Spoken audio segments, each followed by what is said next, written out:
Bendiciones para todos ustedes. De verdad que nos regocijamos de volver a estar aquí en este lugar.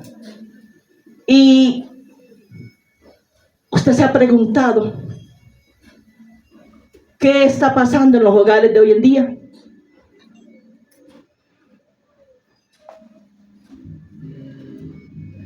Crisis familiar. ¿Sabía algo que hoy en día vemos? Y es que los hogares son los más atacados por el enemigo.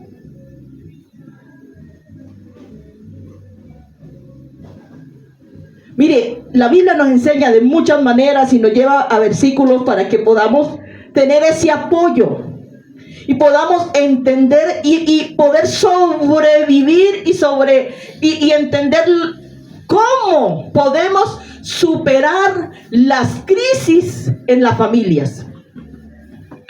Cuando yo les decía que las familias son las más atacadas, que es ataques en las familias,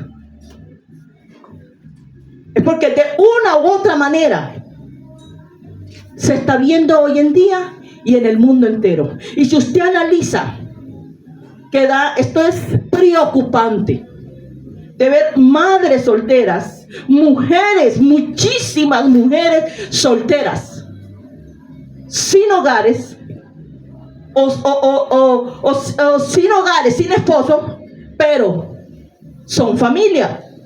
Porque hay una familia allí en ese entorno. Así que hay hogares que quizás no tienen matrimonio, pero son familias.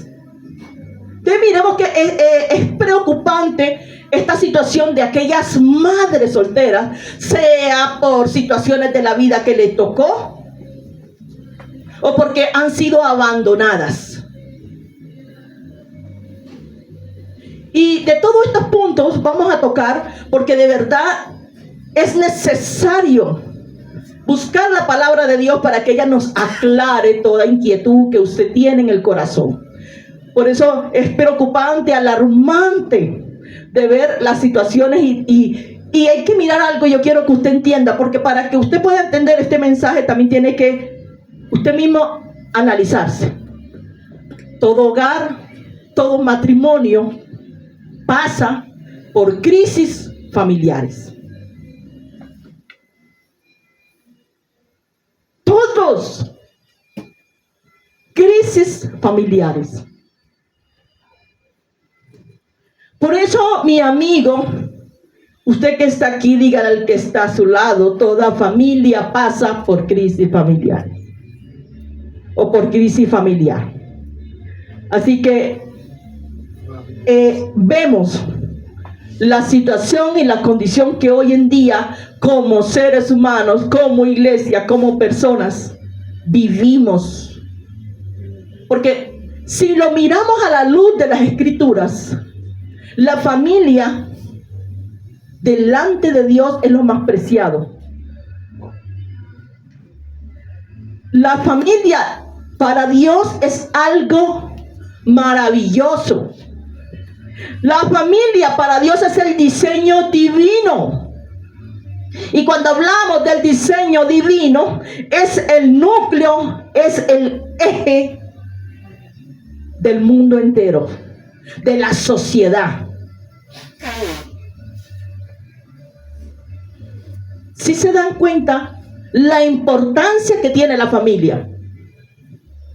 Pero también hay que entender que así como tiene importancia, también vemos que hay crisis en los hogares, en los matrimonios, en el mundo entero.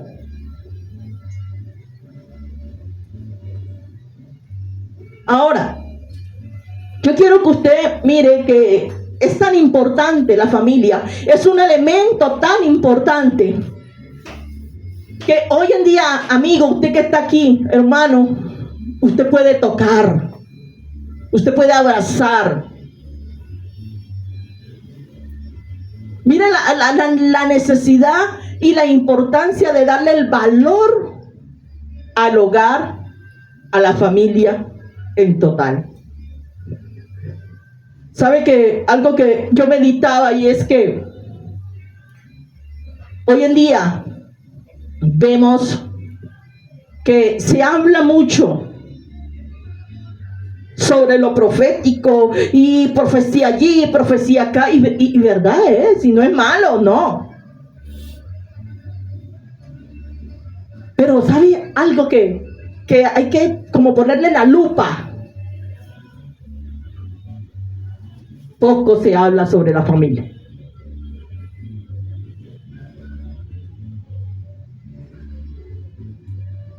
Y precisamente este tema de crisis familiares o crisis familiar, familias bajo ataques, porque las familias son las que más han absorbido toda esta clase de influencias y han traído consecuencias bastante fatales,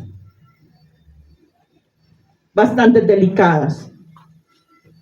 Por eso la Biblia, la misma Escritura nos enseña en pasajes que hubieron hogares que pasaron por crisis familiar.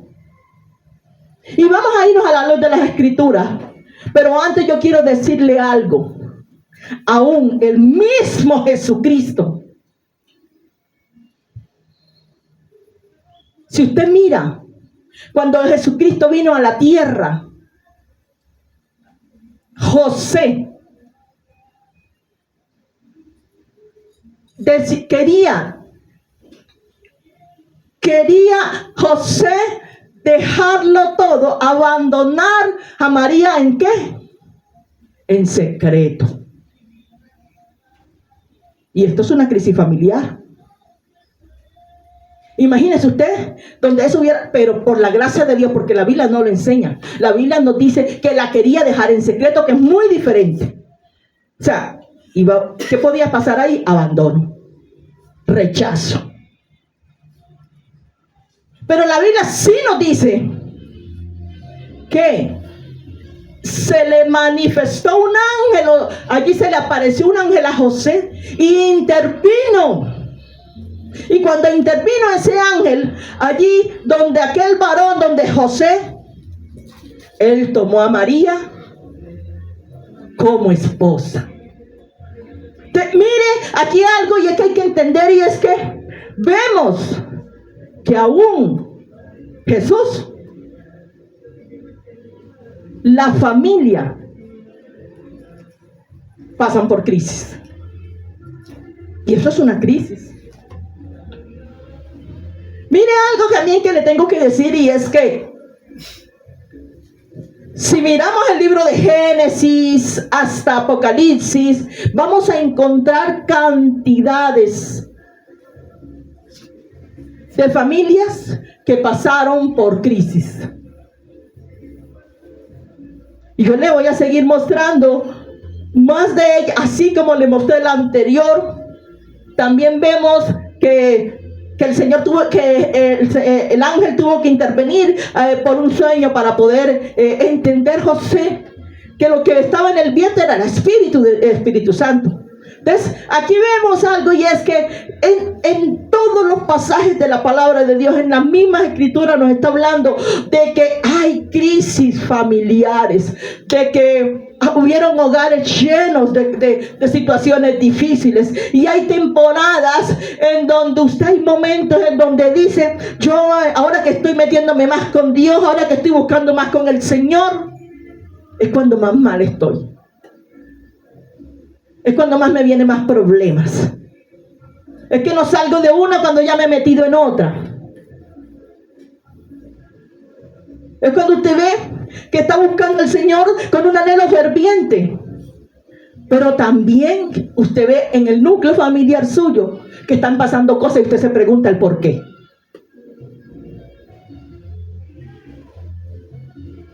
Algo que uno se admira de todo esto, y es que de ver que Dios también nos da la salida.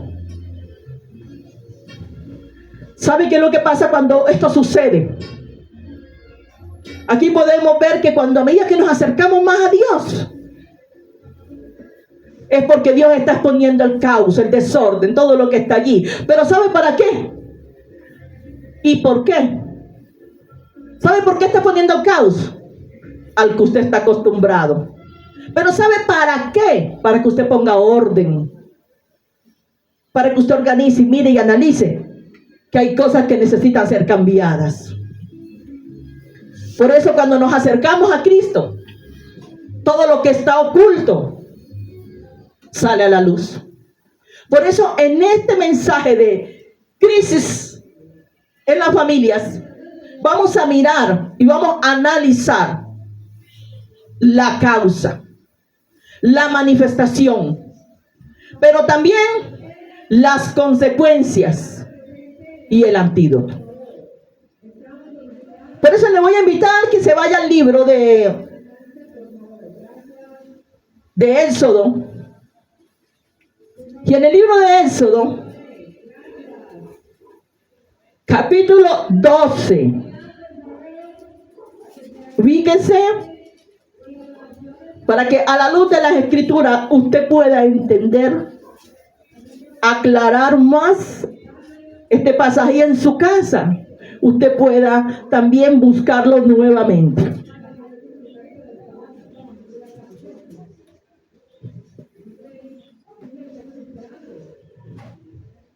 Y aconteció que a la medianoche Jehová hirió a todos los primogénitos de la tierra de Egipto, desde el primogénito de Faraón que estaba sobre el trono, hasta el primogénito de los cautivos que estaban en la cárcel, y todos los primogénitos y animales.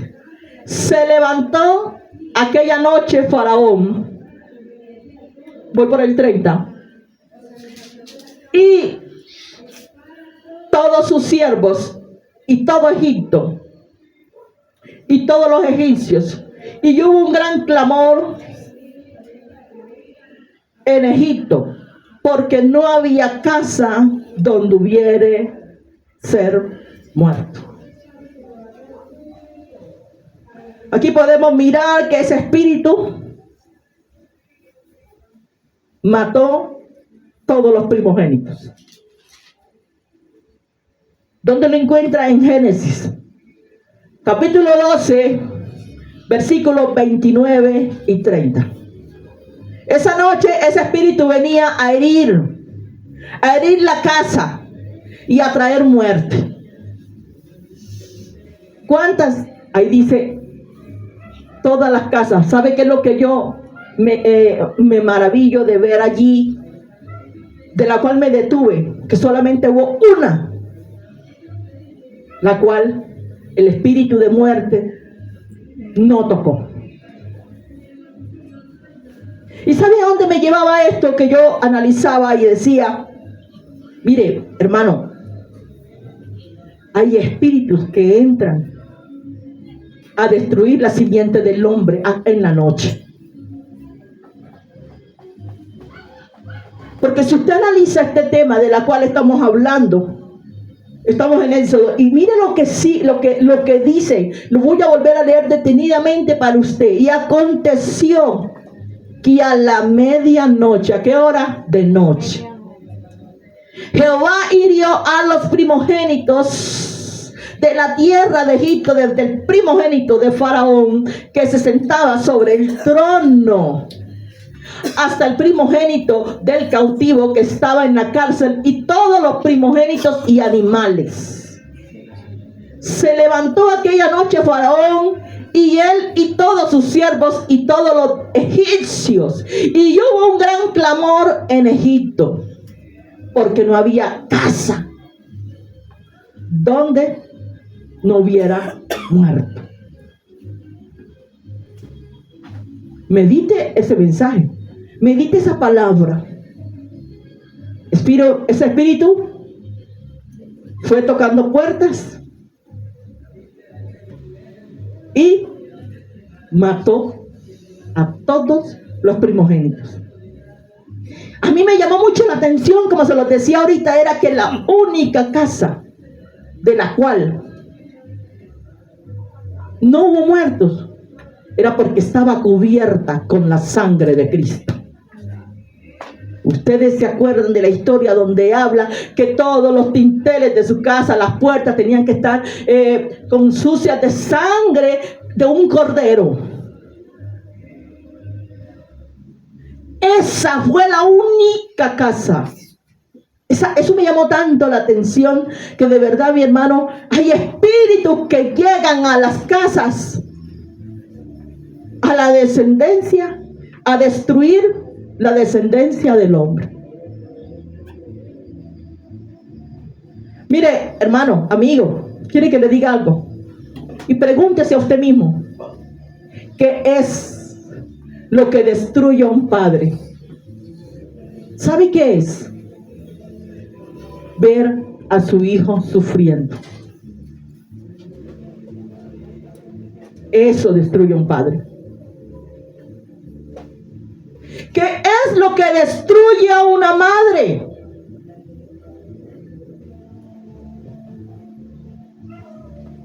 Ver a sus hijos en malos caminos. Usted ve a su hijo que le está diciendo, papá, me está pasando esto. O usted ni le dice, ni usted ya sabe por dónde está pasando su hijo y usted se preocupa. Y si una madre ve a sus hijos que están en malos caminos, haciendo lo que no le agrada a Dios, usted se preocupa. Usted ni come. Y si come, no sabe a dónde le llega, de lo que tiene en su corazón y en su alma, de la preocupación que hay dentro de su ser. ¿Y sabe por qué? Yo no le estoy diciendo, y le voy a declarar esto porque yo quiero que quede claro. Pero antes le voy a decir algo. Hay hijos que tienen el poder para unir una familia o para destruirla. Así hay hijos.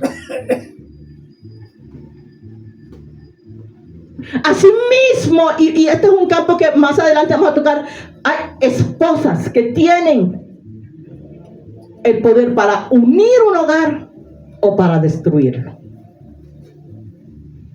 Por eso, este mensaje, familia bajo ataque, crisis familiar, y estamos viendo aquí, y quiero que algo que quede claro, y es que no es que los hijos sean malos, no. ¿Sabe cuál es el problema? Que son sus actitudes las que destruyen todo lo que está alrededor.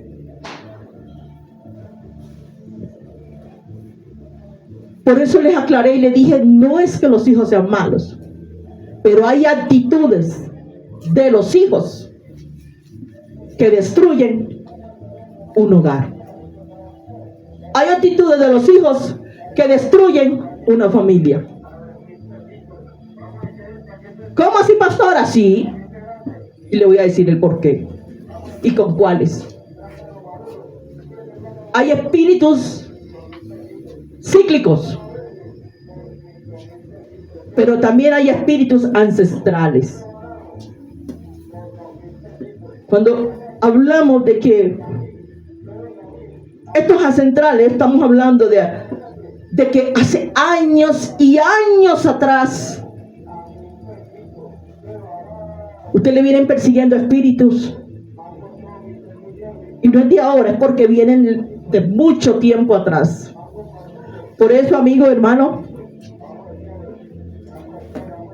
le voy a dar un ejemplo de la cual quiero que quede también claro. Cuando hablamos de estos espíritus que llegan a los hogares a destruir hijos, a destruir familias, a destruir matrimonios, a destruir parejas.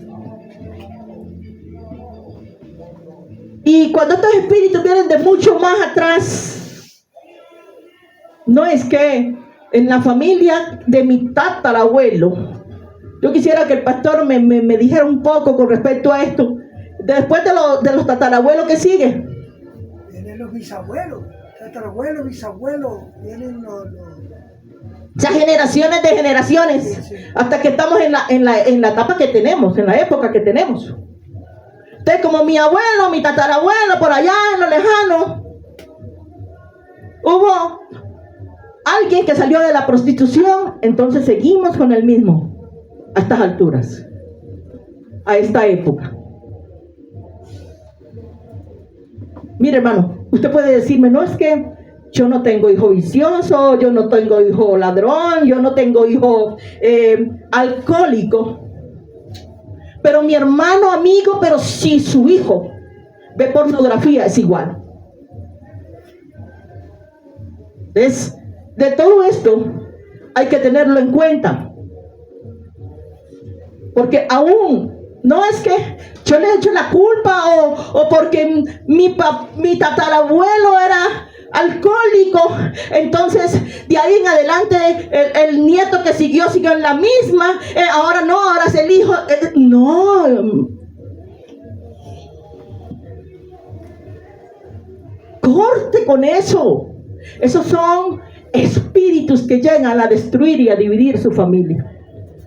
Y entonces, ¿qué pasa? Viene una crisis. Entonces, por eso le decía, puede que no tenga una cosa, no tenga la otra. Pero si le jala la pornografía, si le da 2-3 horas allí pegado, viendo lo que no debe, lo que no le agrada a Dios, todo eso trae problemas. Sea entre los mismos hermanos o entre los mismos padres. En otras palabras, el núcleo familiar completo. Porque seamos sinceros, hermanos, para ninguna madre hay hijo malo. No hay hijo malo. O si hay hijo malo. Si se dan cuenta que su actitud, que es muy diferente, hacen cosas que no deben de hacer, es otra cosa. Mire algo que le voy a decir, y es, hay un espíritu que se manifiesta de cualquier manera. O hay espíritus que se manifiestan de cualquier forma. ¿Y sabe cuáles son? La tecnología. Usted ve a un joven, a un adulto, cualquier edad, pegado a un teléfono. Y no lo quiere aflojar.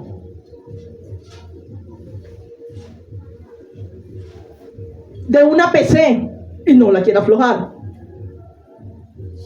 Porque muchas de las ocasiones no están haciendo algo productivo. Muchas de las ocasiones están viendo lo indebido. Queriendo hacer y aprender cosas que no. De verdad que da tristeza decirlo. Por eso, mi hermano, decimos, no es que es porque el drogadicto, no porque es alcohólico. Mire, hermano, el mal uso que le demos a la tecnología nos destruye. El mal uso que le demos a la tecnología. Por eso vamos a mirar el libro de Éxodo, allí donde usted está. Capítulo 12, versículo 29, el mismo que tenemos.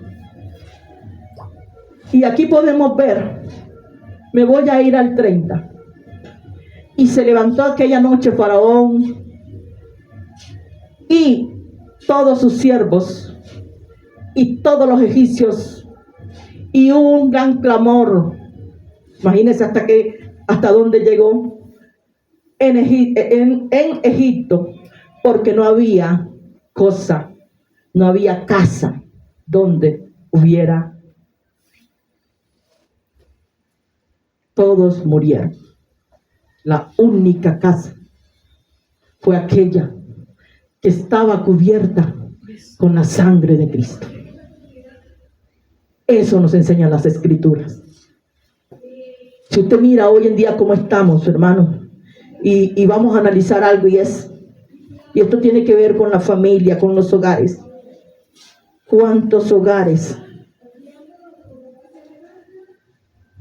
tenemos hijos muertos. ¿Cómo así, pastor? Tenemos hijos vivos, pero muertos. No he entendido. Hijos vivos, pero muertos.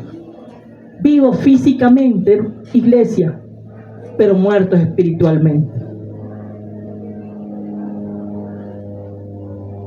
Mire la situación tan crítica y dolorosa de ver estas situaciones en hogares, en familias, en matrimonios, de la cual usted puede ver a su hijo vivo, pero espiritualmente está mal. Mire, pudo haber crecido en la iglesia, pudo haber nacido en cuna y le han predicado la palabra, pero espiritualmente está mal, está muerto. Pudo haber cantado la alabanza más hermosa, ha estado en el coro. Pudo haber sido un predicador, el mejor predicador, y quizás llevó el evangelio a las calles. Pero hoy en día, espiritualmente está muerto. Mire, todo esto afecta a los hogares, las familias. ¿Sabe cuál es lo que usted y yo debemos de hacer? Lo que hizo Jairo. ¿Usted sabe qué hizo Jairo? Buscó a Jesús para que entrara a su casa. Eso hizo Jairo. Mi hermano, ¿quién es el único que da la vida al que está muerto? Dios. Jesús. Él es el único que da la vida al que está muerto. Ay, hermano, bendito sea el Señor. De verdad que son palabras que nos alientan, pero duelen también cuando tenemos que reconocer que estamos pasando por crisis familiares. ¿Quién es el que resucita al que está muerto? Jesús. Por eso, hermano, usted y yo necesitamos estar cubiertos con la sangre de Cristo. Y usted se preguntará, ¿pero cuál? Ya le voy a explicar. Mire, una casa sin fundamento se derriba. Y si el fundamento no es Cristo, está en el suelo. Por eso es necesario tener fundamento. Una casa sin fundamento vive todo el tiempo. Vivirá a punta o a base de remache y remache. Porque no hay un fundamento sólido. Y cuando hay un fundamento sólido, usted no tiene su casa. Usted su casa saben que está fundamentada sobre la roca, y la roca es Cristo. Por eso vemos tantas situaciones, tantos hogares pasando por crisis, porque, hermano, amigo, como se lo dije al principio, todo hogar pasa por crisis. Lo que nosotros tenemos que apropiar es que estar en el fundamento, y el fundamento es Cristo. Ahora, cuando hay una construcción sólida, la casa no se cae. ¿Por qué? Porque quien gobierna esa casa, quien gobierna a los miembros, es Jesucristo. Pero, mi hermano, el problema, ¿saben qué está? En que debemos prevenir problemas. Por eso, hay gente, no voy a ofender a nadie, pero quiero que quede claro esto, porque de verdad, aún, si usted se siente, hermano, porque la palabra lo está confrontando. Pero, mi hermano, quiere que le diga algo. el fundamento es Cristo. Hay gente que le fascina solucionar problemas, pero jamás prevenir el problema, que es muy diferente. Voy y le soluciono el problema a tal persona porque lo necesita.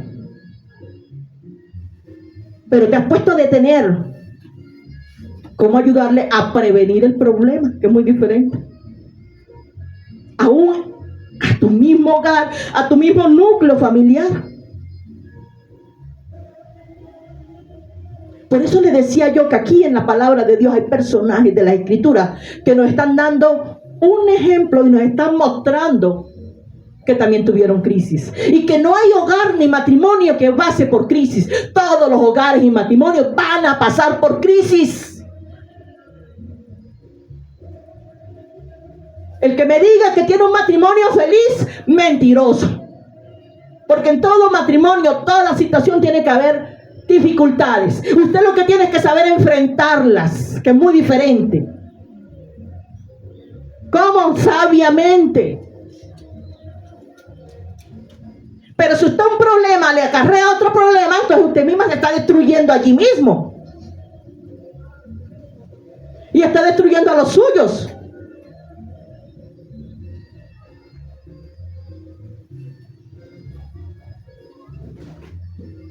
Así que hay que mirar al blanco. Y el blanco es Jesucristo. Si usted supiera, hermano, el poder que tiene la oración. Conozca ese poder sobrenatural que tiene la oración en medio de la crisis, en medio de la situación, en medio del conflicto, en medio de la necesidad. El poder sobrenatural que hay en la oración. Por eso les decía, hay que aprender a evitar los problemas, a evitar. Pero cuando quita el fundamento de su casa, usted tiene una base sólida. Sí, téngalo por seguro, porque es Cristo el que gobierna su casa. Mientras tanto, se le caerán los ladrillos, y después de los ladrillos se le cae todo. Porque no hay una base sólida. Mire, hay dos oraciones que a mí me llama mucho la atención, y es aquella que, la personal, pero hay una oración que usted siempre debe hacer como madre, como esposa, por su hogar, y es que usted se mueva. Usted vaya a la cocina, usted salga a la sala, usted coja la cama. ¿Cuántas veces usted ha impuesto sus manos sobre la sábana? Mire, yo hace poco estuve allá en un hogar en la parte de abajo, donde está habitado por mis hijos. ¿Y sabe qué hacía? Mientras que mi esposo vino y salió, yo me puse a organizar, a limpiar, porque nos toca, hermano, organizar y limpiar cuando están esos jóvenes allá. Y quiere que le diga algo. Mire, yo cambiaba una sábana y le ponía la mano. Yo cambiaba el colchón, lo volteaba y le entregaba eso a Dios. ¿Sabe por qué? Esa es la oración sacerdotal. Usted que se mueva de la cocina al patio, del patio a la cama, de la cama donde están todo, usted recorra su casa. Usted y su casa. Yo y mi casa. Esa es la oración sacerdotal, de la cual usted debe declamar por sus hijos. De orar por la familia. Si miramos el libro de Génesis,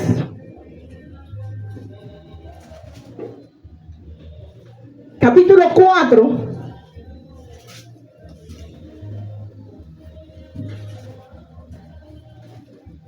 la palabra nos enseña, capítulo 4, versículo 8.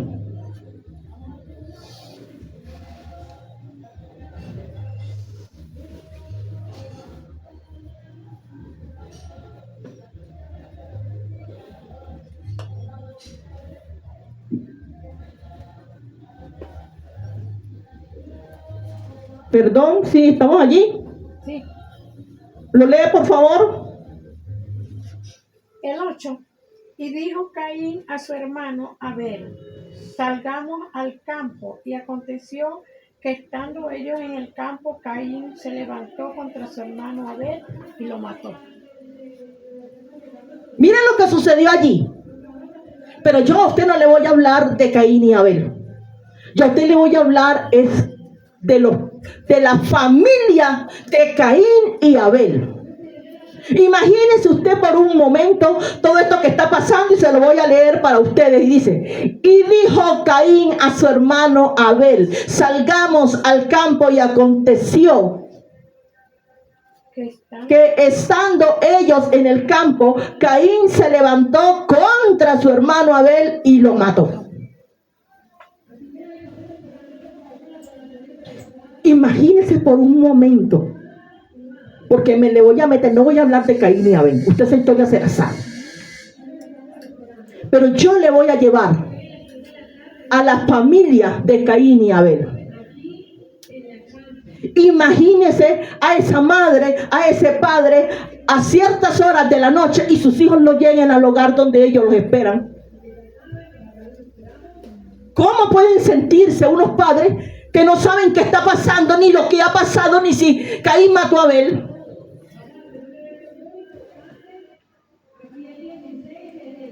Eso es una crisis familiar que se estaba viviendo. Mire, hay padres hoy en día, amigo, que solamente están esperando una llamada para saber de sus hijos, porque no saben a dónde están, con quién están, qué les pasó. Así sea debajo de un puente, para traerlos a ellos, buscarle solución al problema. Esos padres están preocupados por sus hijos, o quizás darle una cristiana sepultura. Pero en este caso vemos que ninguno de los dos llegaba al hogar. ¿Sabe por qué? Porque uno estaba muerto y el otro estaba errante.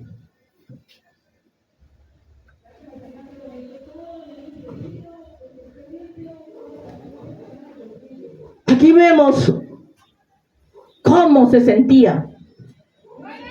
¿Qué sucedió con Adán y Eva? Cuando la noche llegaba, cuando la noche caía y sus hijos no volvieron a casa. Yo me imagino acá, porque es preocupante usted esperar y no ver llegar.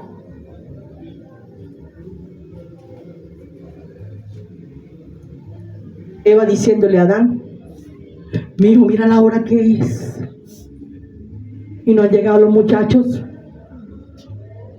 Y volverse a ir allá, quizás caminar, no se sabe qué, porque igual eso no está escrito en la Biblia, pero nos deja algo para que miremos qué se siente cuando sus hijos no llegan al hogar.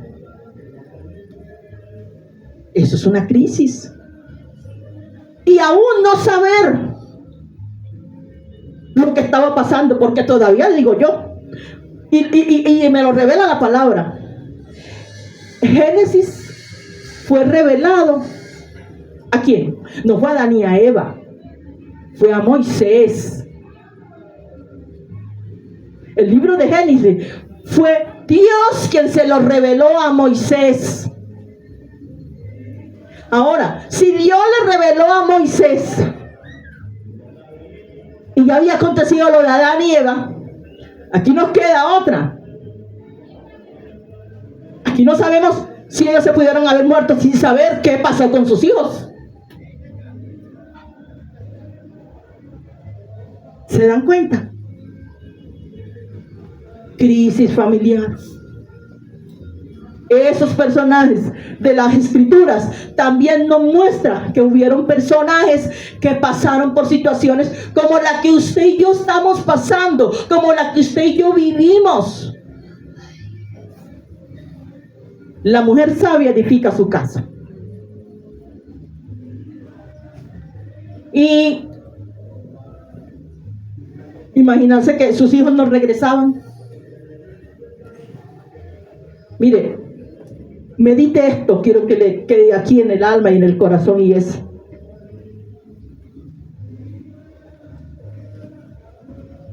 ¿qué podía haber en esa pareja? Dolor tan profundo de no saber nada de sus hijos, porque uno estaba muerto y el otro estaba errante, y al hogar no volvieron, y sin saber qué había pasado con ellos. Por eso les decía, le voy a decir algo. Usted sabe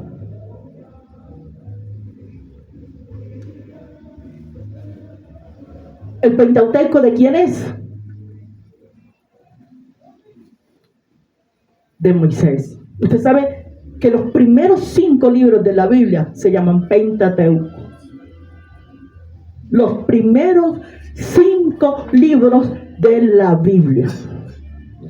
¿Y todo esto fue a quién? A Moisés. Y si usted quiere saber cuáles son Génesis, Éxodo, Levítico, Número, Deuteronomio. Se le llaman Pentateucos. Es que hay que imaginarnos el dolor de una madre esperando un hijo que regrese y que no sabe qué fue lo que pasó. Abel está muerto y Caín no podía regresar. Ahora, vámonos un poquito más allá de esta crisis familiar. El luto que había en esa familia. ¿Sí se dan cuenta? Porque no llegaron a casa. Y esto es una crisis familiar.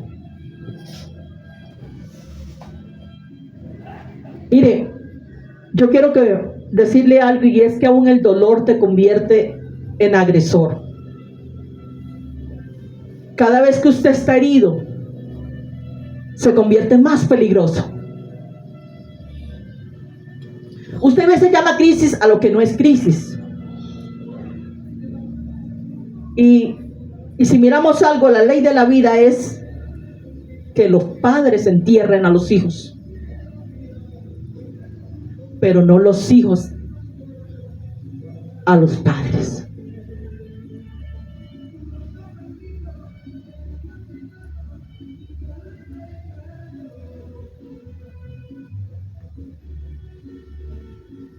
Quedaron pensando.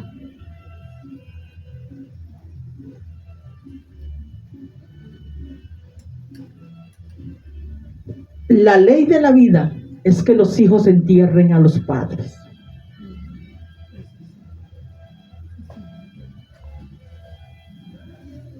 Pero no que los padres entierren a los hijos. Dolorosa palabra, pero es una realidad. Y la Biblia nos enseña. ¿Sabe cómo se llama? Cuando un hijo entierra a sus padres. Huérfano. Pero cuando es al contrario,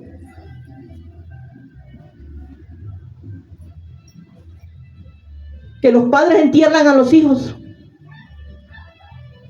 ¿cómo se llama? No tiene nombre. Y los que ya han tenido la experiencia de padres enterrar a sus hijos saben el dolor que se siente, cuánto se sufre, y aún heridas sin sanar, porque duele. Y toda esta crisis familiar. Y en este caso, usted sabe la historia de Caín y Abel, vemos que había una crisis provocada. ¿Por qué? Por la rivalidad. Había una crisis provocada, ¿por qué? Por dos hermanos que había envidia. La envidia y la rivalidad matan cualquier hogar. La rivalidad y la envidia destruyen familias. Por eso lo estoy llevando a pasajes de las Escrituras, de la cual nos habla claritamente.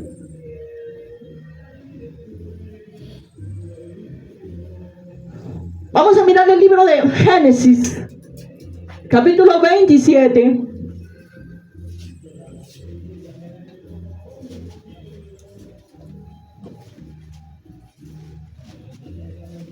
Y dice las Escrituras, 27, versículo 1 en adelante. Mire lo que dice las Escrituras.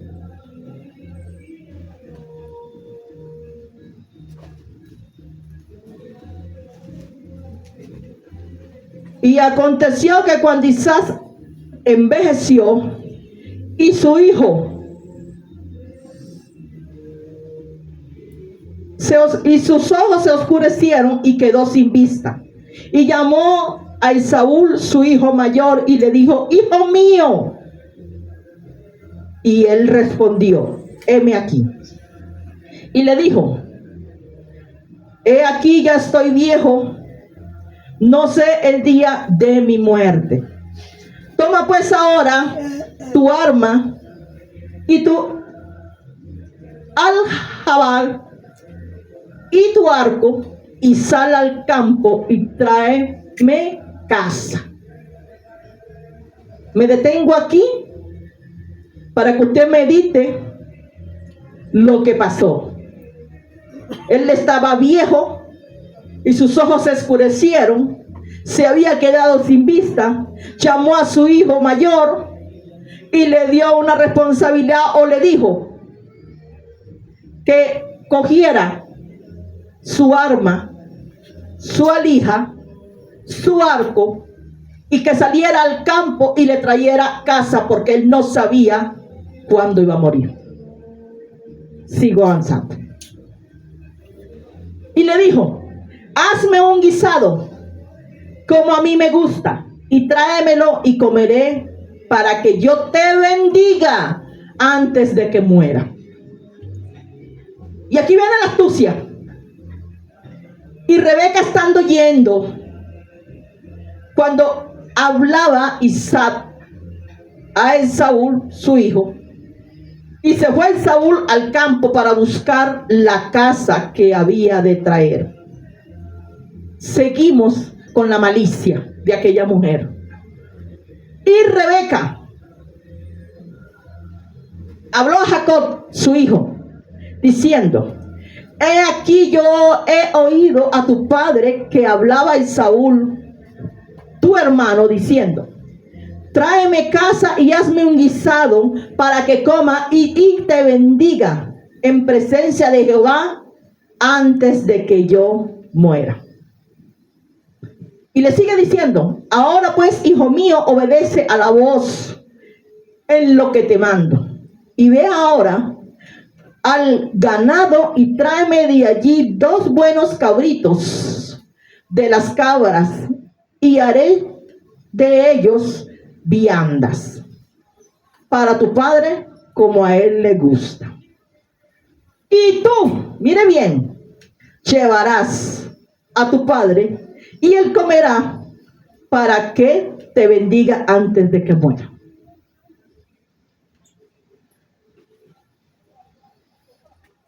Tomar una mala decisión trae consecuencias.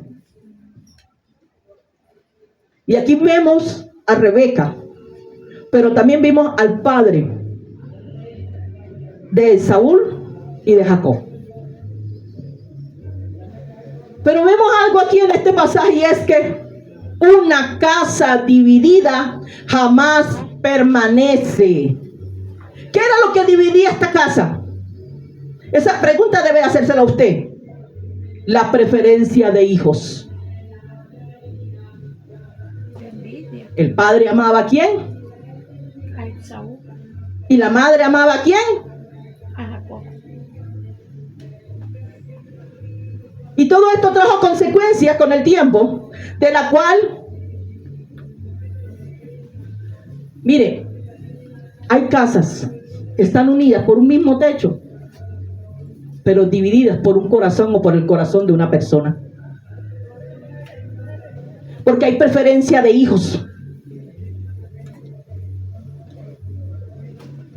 Y esto nos está dando una lección muy fuerte. Para que usted mire las consecuencias que pasaron en este hogar, una crisis familiar. Es tan fácil, hermano, amar a un hijo más que otro. Es tan fácil. Pero una casa dividida, ¿qué sucede? Se destruye. Se destruye. Así mismo. Por eso,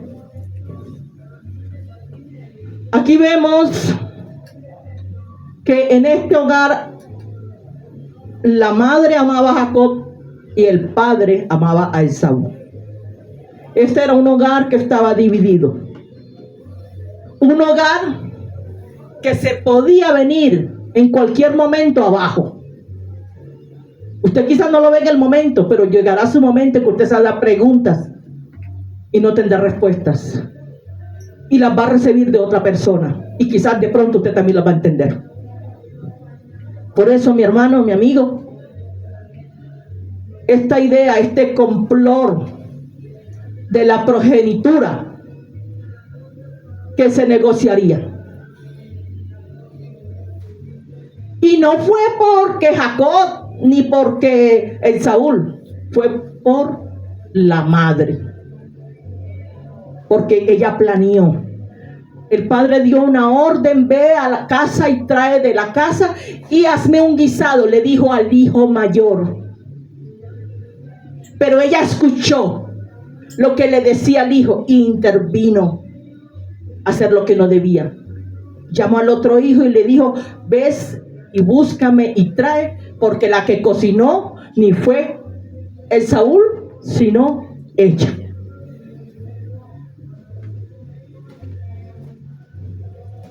Aquí vemos, y todo esto, ¿por qué le digo que trae consecuencias?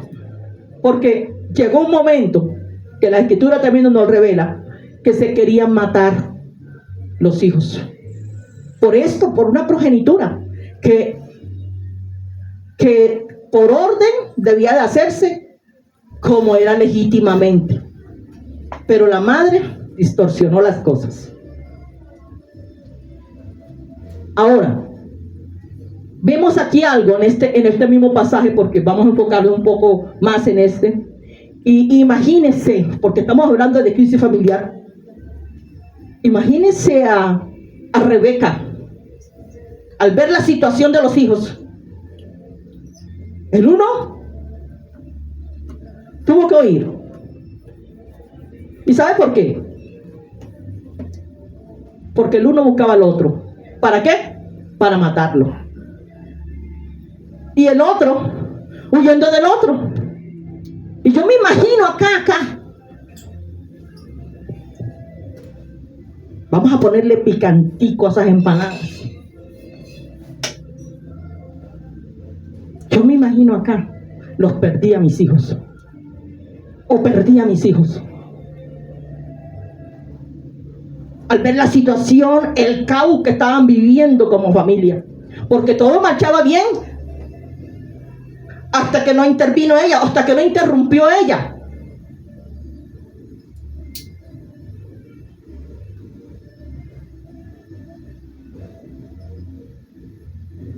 Entonces, imagínese usted, uno buscando al otro para matarlo, porque se había tomado algo que por decisión legítima le pertenecía, y el otro toma lo que no es de él. Y la madre apoya hacer el guisado donde no le pertenecía a ella, le pertenecía al hijo mayor. Mi hermano, esto es un punto que yo no sé si usted lo ha analizado, pero lo voy a tocar porque se me vino aquí ahorita. Pero casi la mayoría de los que tienen hijos y saben que todavía viven los mayores, los hijos mayores, son los que más son atacados. Póngale lupa a eso y analice. Son los más atacados. Ahora seguimos aquí y miren lo que sigue diciendo.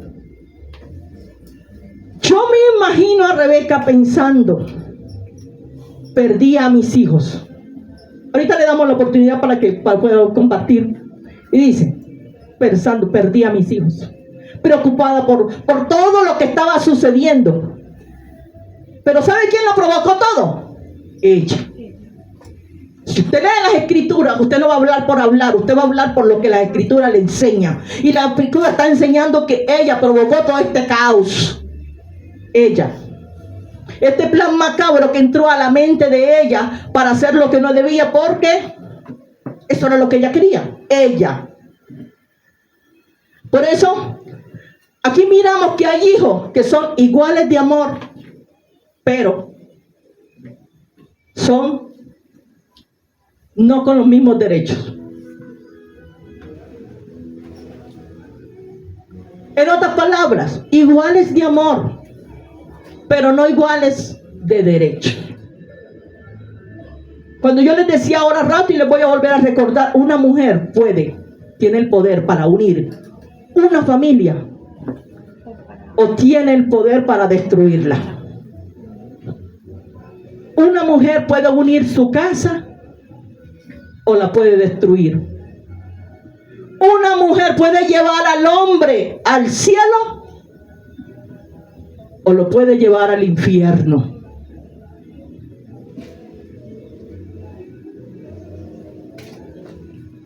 Por eso, una casa destruida se va abajo. Una casa dividida se destruye. ¿Por qué? Por estas malas decisiones. Por eso la mujer debe edificar con sabiduría. Pero le voy a decir algo, amigo, usted que está aquí. Usted puede orar, elevar su oración, pero si su actitud sigue igual o la misma, de nada sirve.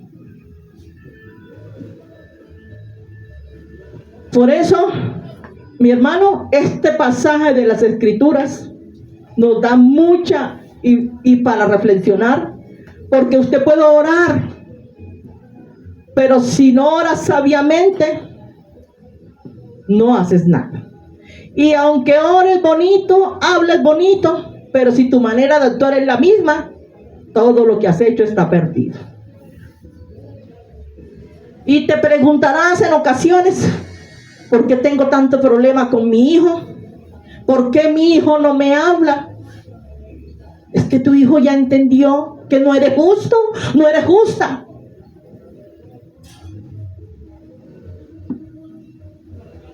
Son preguntas que nos hacemos nosotros acá, porque eso nos está hablando y nos refleja la palabra. Mire algo que podemos ver. Yo me imagino acá, como le dije yo, vamos a echarle picantico a esas empanadas. ¿Qué pasaría por la mente de aquella mujer cuando ve que uno quiere matar al otro y cuando ve que el otro tiene que huir porque el otro lo van a matar? Y no podemos hablar más de lo que la Biblia no nos está revelando. Pero nos lleva a un punto a mirar cómo estaría en la condición que estaba ese núcleo familiar.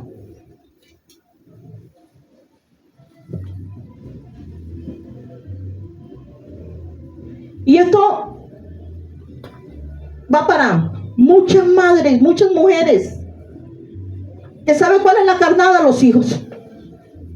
Los hijos los echan por delante para discutir. Los hijos los echan por delante para ver qué sacan. Tremendo. Por eso esto, mire, ¿sabe quiénes somos los que dividen la familia? Nosotros mismos. ¿Sabe por qué? Mire, esto es para que reflexionemos, iglesia. Viene un pedazo de pollo, un pedazo de chicharrón, y no alcanza sino quizás para 2 o 3, donde somos 6 y 7. Mi hermano, si no hay para uno, no hay para ninguno. Pero ¿sabe qué hacemos? De ese pedazo de chicharrón, no es que este trabaja, entonces como este trabaja, este es el que se lo merece todo, pero no se da cuenta que el que estaba allá también trabajó primero. Tremendo. ¿Quiénes dividen el hogar? Nosotros mismos. Que no debe de haber ninguno aquí ni lo va a haber. Por eso vienen las crisis familiares. Porque hay madres que usan a sus hijos como una herramienta de amenaza. Y esto también va para los padres.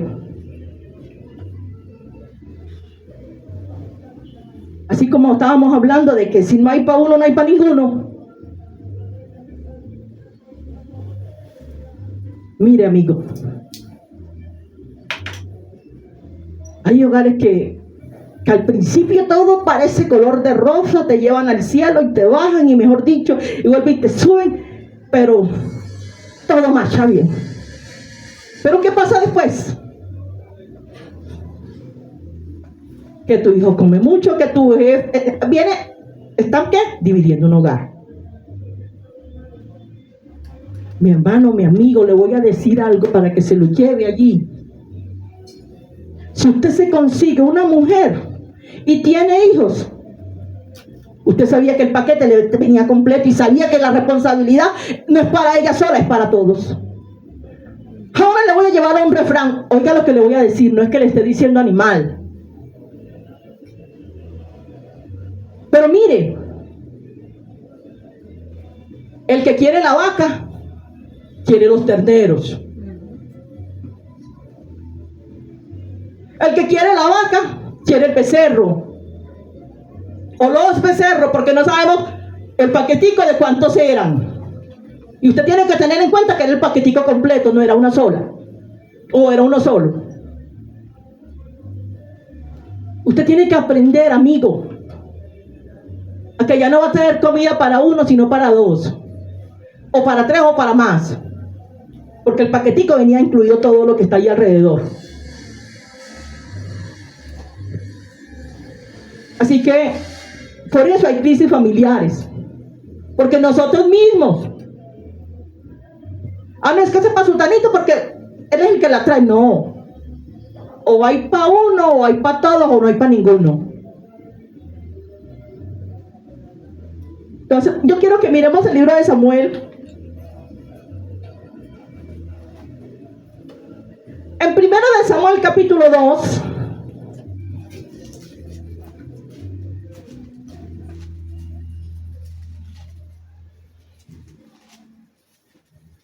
Versículo 22. Y aquí vamos a mirar algo.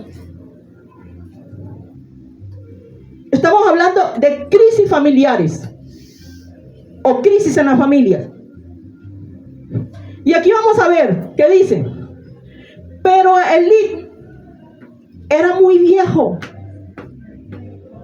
y oía todo lo que sus hijos decían. Todo lo que sus hijos hacían.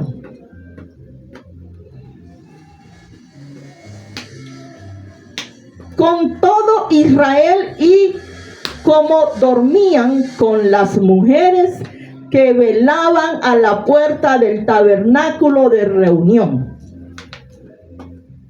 Y le dijo: ¿por qué hacéis cosas semejantes? Porque yo os digo que todo este pueblo vuestro, malos procederes.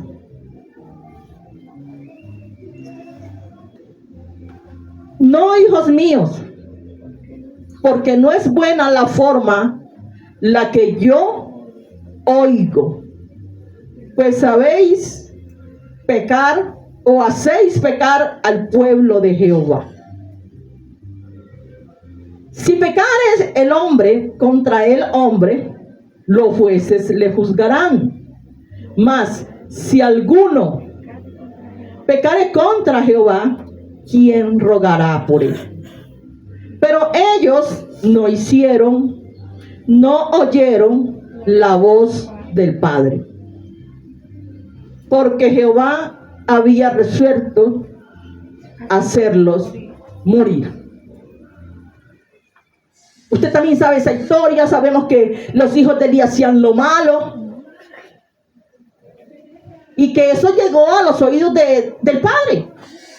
Pero yo no le vine a hablar a usted de los hijos de Elí. Usted se sabe esa historia. Yo le voy a hablar de Elí.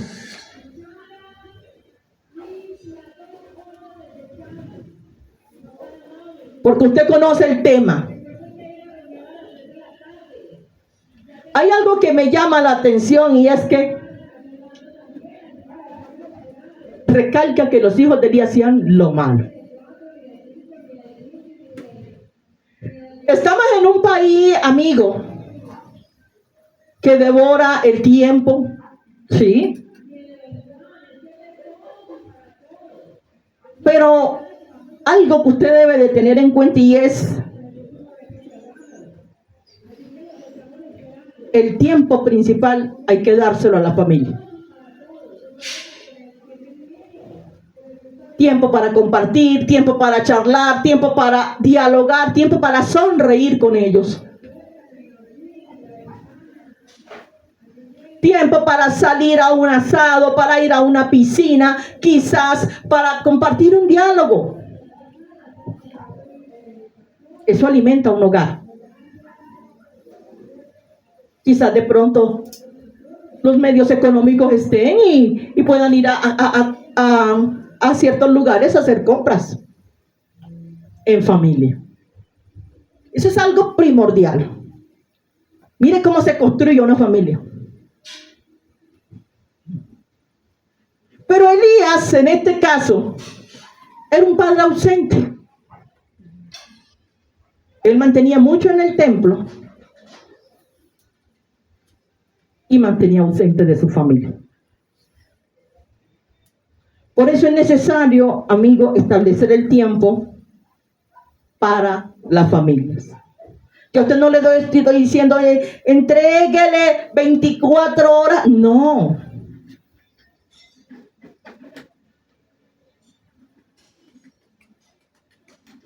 Usted puede sacar un día.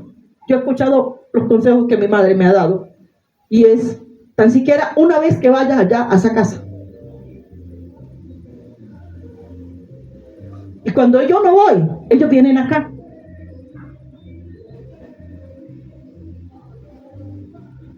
Pero, ¿qué pasa cuando nosotros dejamos que nos consuma el tiempo, el empleo donde tú estás, porque son horas de trabajo, y le das poco tiempo a tu hogar? Se derriba. Por eso, estos pasajes de la cual vemos aquí en este varón Elí, tenía tiempo para todo, menos para su familia.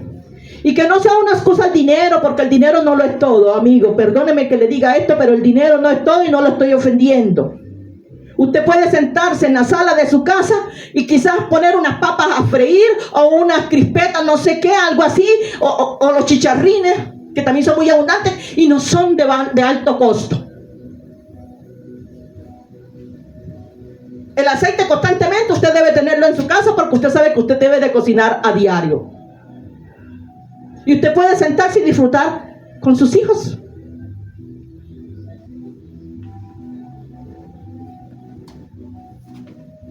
Por eso, la mujer sabia edifica su casa. La necia la destruye con sus manos. Hay que ser sabios para todo.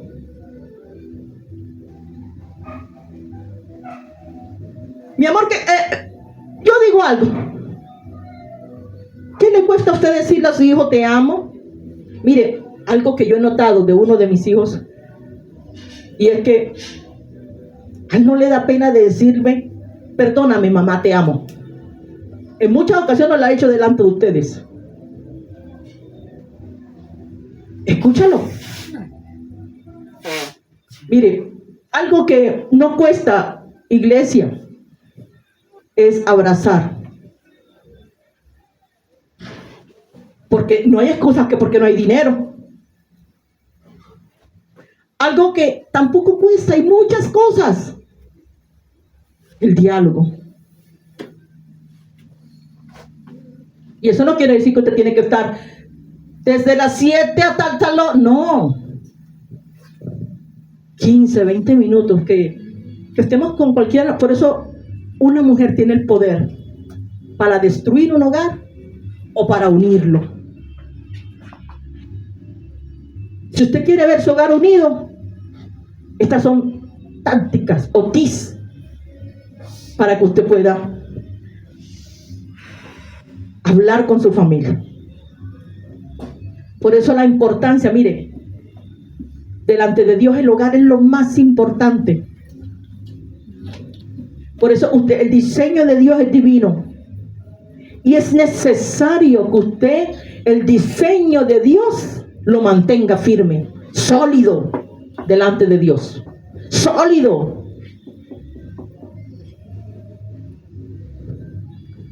Vamos a mirar el libro de Génesis, capítulo 26. Estamos en capítulo 26. Devuélvase otra vez a Génesis.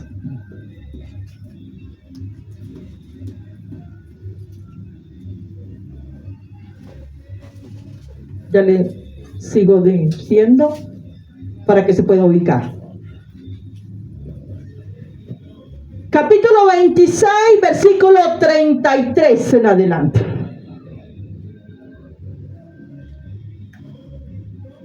Y dice: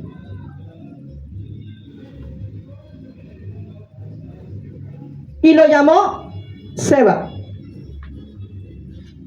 Por esta causa, el nombre de aquella ciudad es Berseba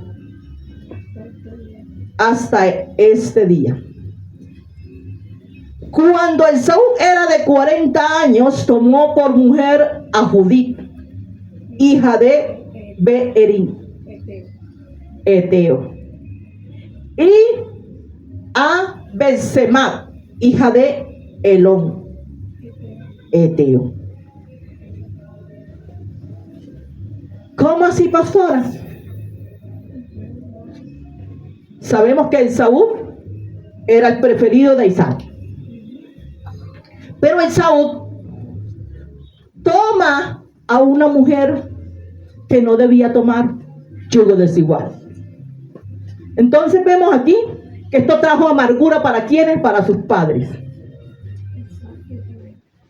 Trajo amargura a la casa de sus padres. Trajo amargura de espíritu. Mi hermano, amigo, usted no ha tenido la experiencia, y si no la ha tenido, bueno, gloria a Dios, pero si ha tenido la experiencia de ver a sus hijos, que usted sufre por sus hijos cuando usted ve que aún su cónyuge con la que tomó una mala decisión, ve que está haciendo mal con él. Y usted empieza a decirle: mira, mi hijo, no lo haga, mira, mi hijo, no te metas por ahí, mira, mi hijo, eso no te conviene, porque tú quieres advertirle antes de que las consecuencias lleguen. Y muchas veces no oyen, son sordos y para allá me voy, y se estrellaron. Yo sé que muchos de ustedes han tenido esa experiencia. Mi hermano, este fue el caso de esta familia.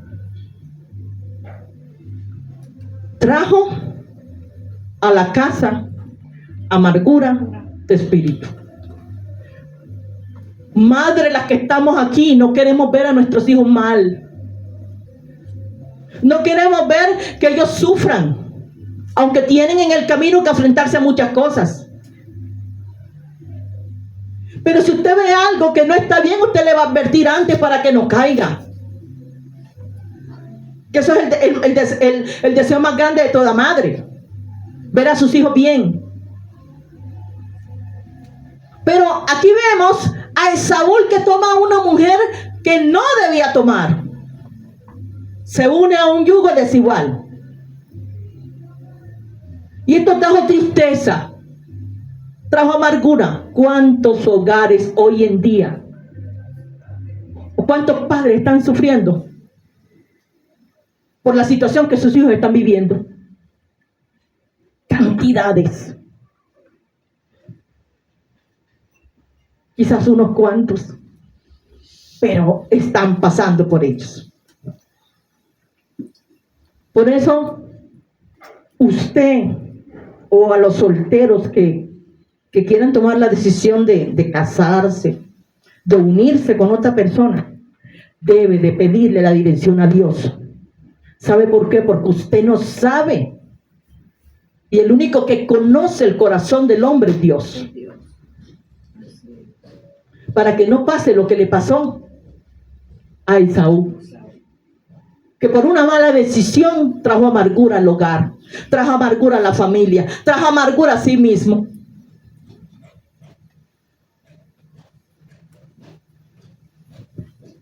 Por eso, ¿qué hizo Esaú? Hizo una mezcla de yugos desiguales. Hizo lo que no debía hacer.